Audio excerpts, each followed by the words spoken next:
Assalamualaikum warahmatullahi wabarakatuh. Selamat siang Profesor Dr. Hasnah Faizah ARM HUM, dan selamat siang kepada teman-teman semua. Perkenalkan, saya Aisyah Mutiara dari kelompok 1. Pada pertemuan kali ini, saya akan membawakan materi tentang kedudukan dan fungsi bahasa Indonesia. Seperti yang kita ketahui, di Indonesia tumbuh dan berkembang berbagai macam bahasa. Sebagian besar orang Indonesia menguasai dan menggunakan beberapa bahasa sekaligus.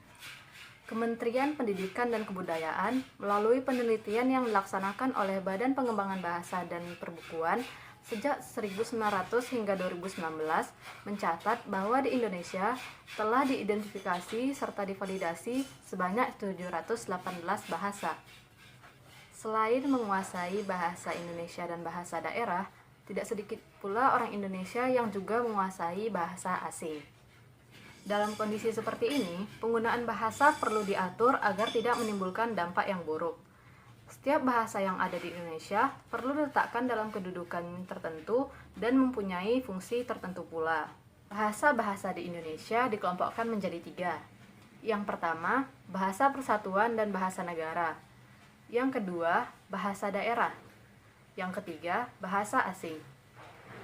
Bahasa persatuan dan bahasa negara tentunya adalah bahasa Indonesia. Bahasa Indonesia ditetapkan sebagai bahasa persatuan melalui Sumpah Pemuda tahun 1928 dan kemudian dikukuhkan menjadi bahasa negara pada tahun 1945. Bahasa daerah adalah bahasa yang digunakan oleh suku-suku bangsa Indonesia, sedangkan bahasa asing adalah bahasa yang berasal dari negara lain. Mari kita bahas kedudukan bahasa Indonesia sebagai bahasa persatuan dan bahasa negara.